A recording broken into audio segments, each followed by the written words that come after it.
Right. So ViJay in Columbus, Ohio, thanks for waiting. Hey, Matt and Jen, how are you? Good. How are you? Thanks. Good.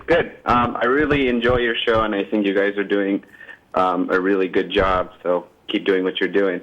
I just had a quick question, and this thing really frustrates me with people's position on belief. And I was watching one of these shows called Big Questions on YouTube, and one of the panelists said that atheism, for the lack of a better word, atheism is the zero position. Like when a child is born into the world, you consider him or her to be an atheist or not knowing that there's any God or anything like that. And theism comes after that. It almost seems like the current understanding is you are an atheist because you oppose theists as an after the fact. So there's a distinction. There's a distinction between implicit atheism, which applies to babies and rocks and anything that hasn't actually processed the claim. That position of I have not yet accepted the claim, and then there's explicit atheism, which is what we tend to talk about, which is pretty much all of us who have evaluated the claim a God exists and rejected it. And by rejected it, every time I say that, somebody's like, oh, so you're claiming there isn't a God. No, I reject that the claim has met its burden of proof. I do not believe the claim. That doesn't mean that I wouldn't believe it if you actually presented evidence. Of course I would. If a God actually demonstrated that it existed, I'd absolutely believe that God existed, and I'd no longer be an atheist. But that doesn't mean I'd actually worship that God, which is a separate issue. Yeah, this whole idea about implicit atheism, the idea that we're born atheists and everything, it's technically true, but it's almost a useless concept. Okay. And actually, Hemant Mehta from Friendly Atheist just posted a video the other day with 9 things that he thinks atheists should stop saying. And one of them was this babies are atheist things. Now, of the 9 things that he said we should stop saying, I disagreed on many of them, and I've made a post to Facebook outlining where I disagreed and why.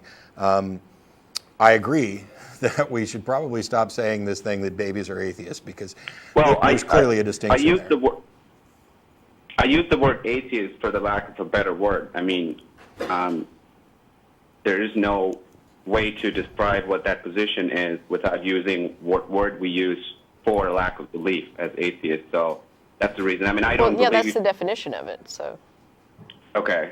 So, your use of the word is correct. Yeah, if you say that in the strictest definition, a baby doesn't believe and therefore is an atheist, I'll agree with you. I just find that particular point, it doesn't really have any value to it because it's not very distinct from saying a rock is an atheist because a rock doesn't believe. The only distinction there is that you're presuming that a baby could believe. I'm not even convinced that that's possible because I don't think that the ability to conceptualize at that level exists in infants, and we have pretty good reason to think that it absolutely doesn't. And Jen's actually talked about psychology as children grow and learn.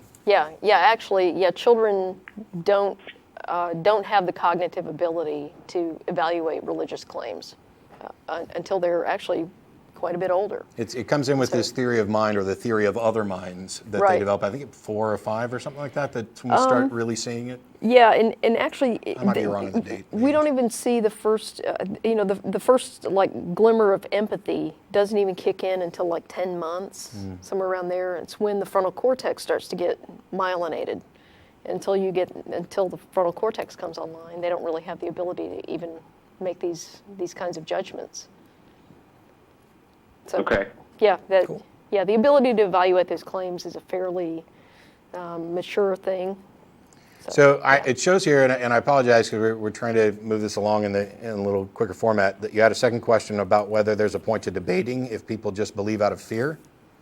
Yeah, I guess that just picking up on what you said earlier today, and do you ever, deep down, do you ever think that there's a point to this debate in the sense,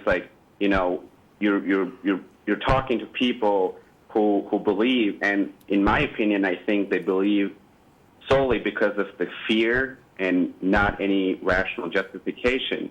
Well, and just like you said, you hit a brick wall, and then you're not able to move past that. So in a sense, because when I was brought up in a Hindu family, but I mean we're not very orthodox or whatever, but there are certain things about things that my parents tell me to. So did you believe things out of fear? No, I mean I never really believed. I probably as young as maybe 11 or 12.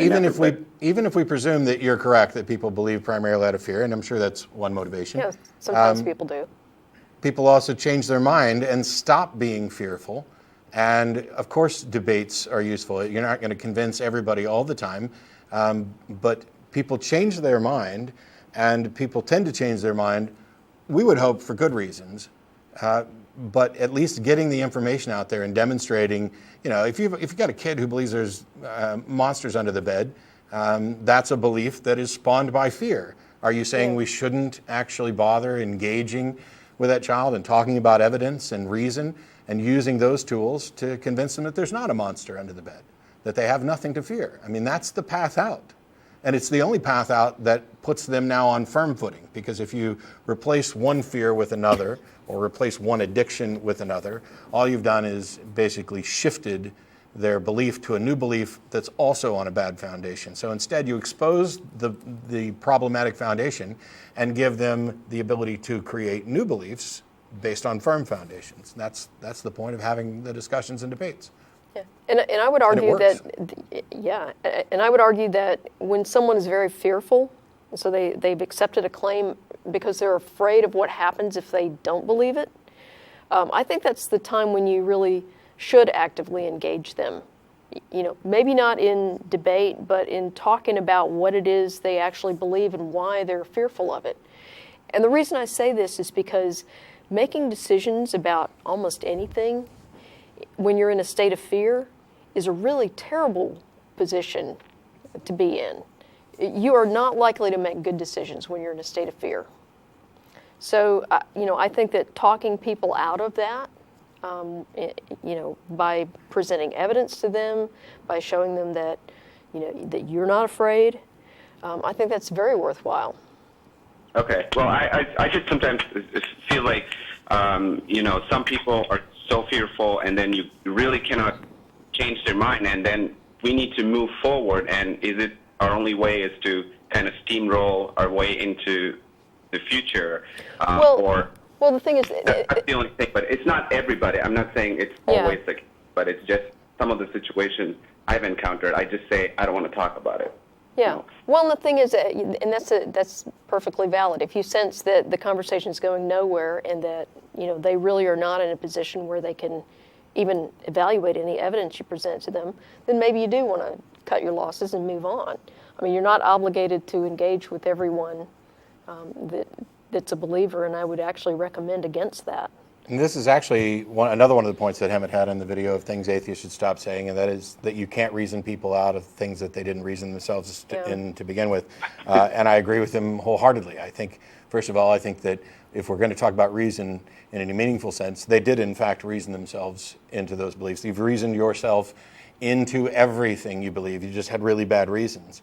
And we tend to look at emotional arguments as if they're just fallacious. Well, no, we're emotional beings, and we have to temper our emotions, and we can use reason to do that. We can show that there's no good reason for you to be fearful. And actually, after we finish this, there's another call waiting where we're probably going to get to talk about whether or not debates, in fact, are a waste of time. So I appreciate the call, ViJay. All right, thank you. Have a good one. Bye. Thanks, too. Thanks.